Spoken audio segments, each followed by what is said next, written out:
Hello बच्चों, my name is Ramashankar Singh and you are watching my YouTube channel RS Physics Funda. Today I am going to discuss a new topic, that is electric potential due to a uniformly charged thin spherical shell. तो बहुत आसान सा topic है और इस topic को हम लोग बहुत ही थोड़े से समय में सॉल्व कर लेंगे। देखिए स्फेरिकल शेल, ये क्या है? ये हमारी स्फेरिकल शेल हो गई, स्फेरिकल शेल हो गई। और हम लोग ये मानते हैं कि इस स्फेरिकल शेल पर कोई चार्ज Q यूनिफॉर्मली डिस्ट्रीब्यूटेड है। हम लोग क्या मानते हैं कि इस शेल पर, स्फेरिकल शेल पर कोई भी चार्ज यूनिफॉर्मली डिस्ट्रीब्यूटेड।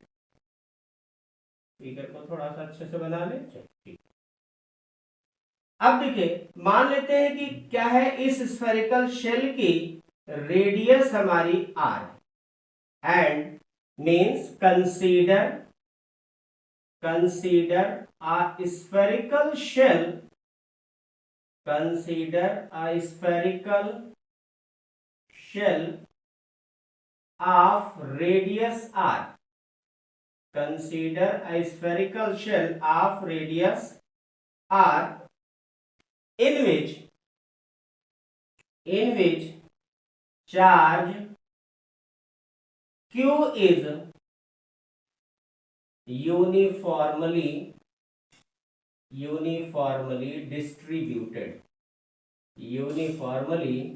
distributed, जिस पर हमारा जो है Q चार्ज यूनिफॉर्मली डिस्ट्रीब्यूटेड। ठीक है, तो इस पर हमारा ये Q चार्ज यूनिफॉर्मली डिस्ट्रीब्यूटेड हो गया। मेरा मकसद क्या है? व्हाट डू वी वांट, हम चाहते क्या है? We want to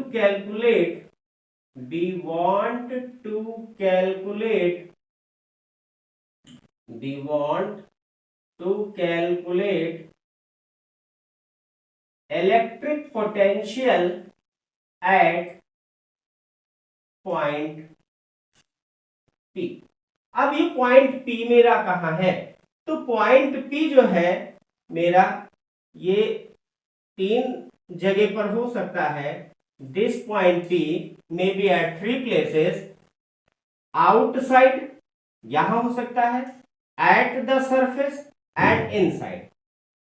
outside that is this point, at the surface means at the shell, and inside. तो first of all we have to calculate, means पहली पोजीशन क्या होगी कि electric potential at outside, means electric potential, first condition है कि electric potential at point at outside the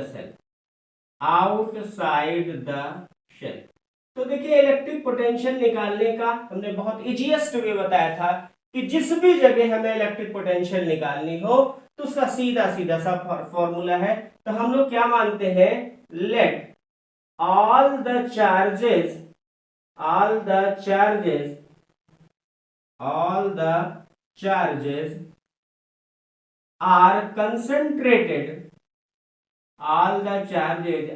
concentrated at the center। ये हमारा assumption है कि सारा का सारा चार्ज सेंटर से, ये जो डिस्टेंस हम लोग लेते हैं वो डिस्टेंस सेंटर से ही लेते हैं। तो ये डिस्टेंस मान लिया, कितनी डिस्टेंस है? Small r। ठीक है, consider the point P is at r distance from the centre. वो डिस्टेंस जो है, ये पॉइंट P जो है सेंटर से r डिस्टेंस पर लेते हैं।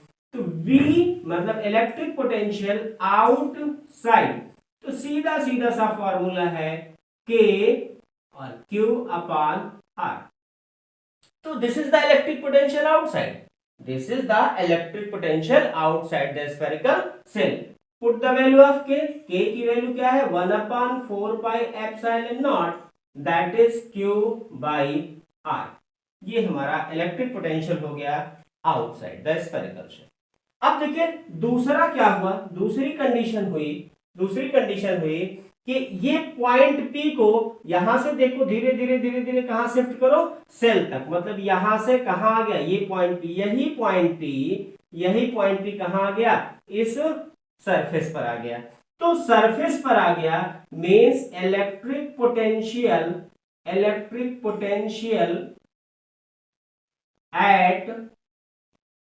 द सरफेस पर, सरफेस ऑफ स्फेरिकल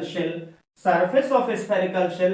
तो यहां इस सिचुएशन में क्या हो जाएगा, अगर हम लोग ध्यान दे लें इस सिचुएशन में हो क्या जाएगा, तो यहां पर हम देख रहे हैं जो आर मेरा बाहर की तरफ था, आर मेरा जो बाहर की तरफ था वो चीज क्या हो जाएगा, आर इक्वल्स टू आर हो जा रहा है, आर इक्वल्स टू क्या हो जा रहा है।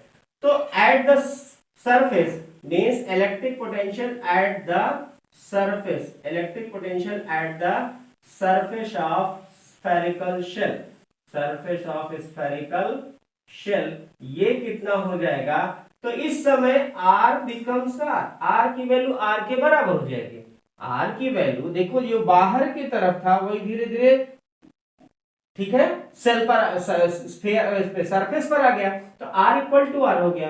तो v at the surface, v at the surface of shell, तो क्या हो जाएगा 1/4 pi epsilon naught that is q upon r।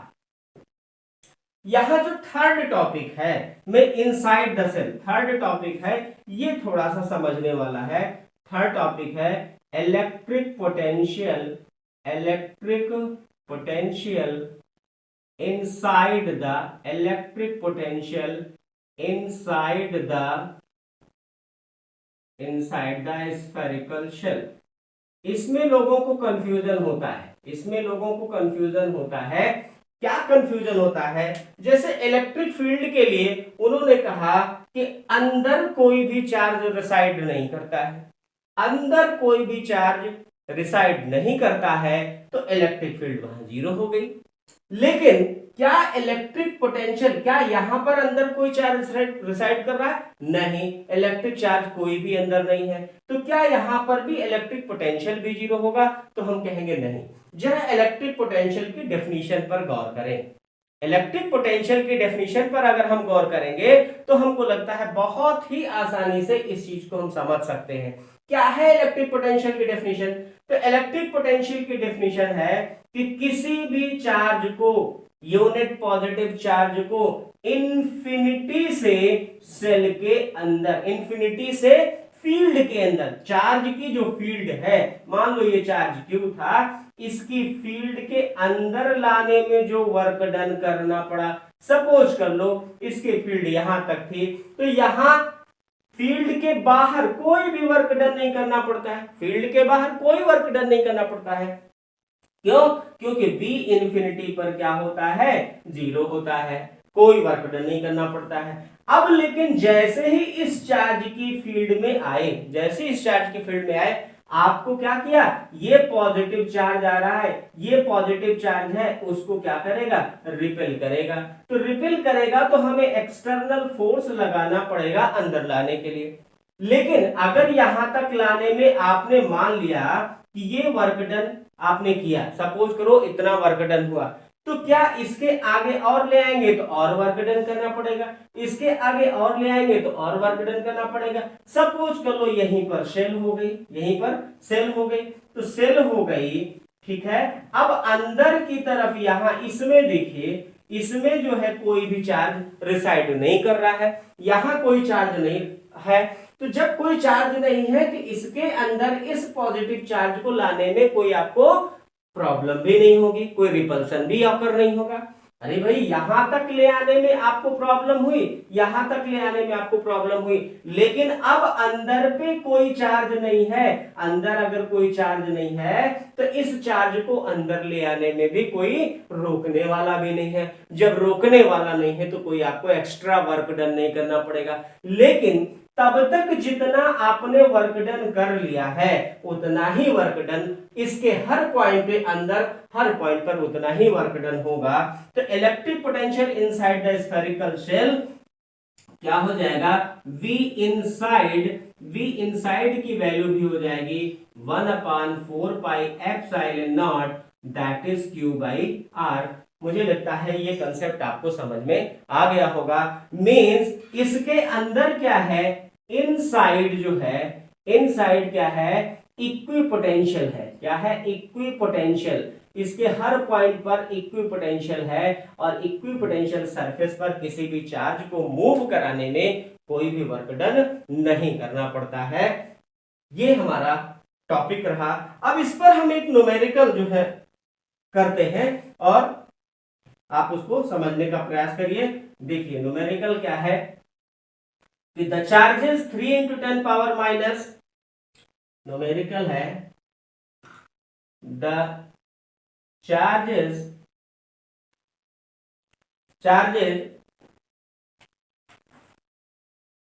3 into 10 power minus 8 coulomb, 3 into 10 power minus 8 coulomb are and minus 2 into 10 power minus 8 coulomb are located 15 centimetre apart. ये दोनों charge एक दूसरे से 15 centimetre की दूरी पर है। At what point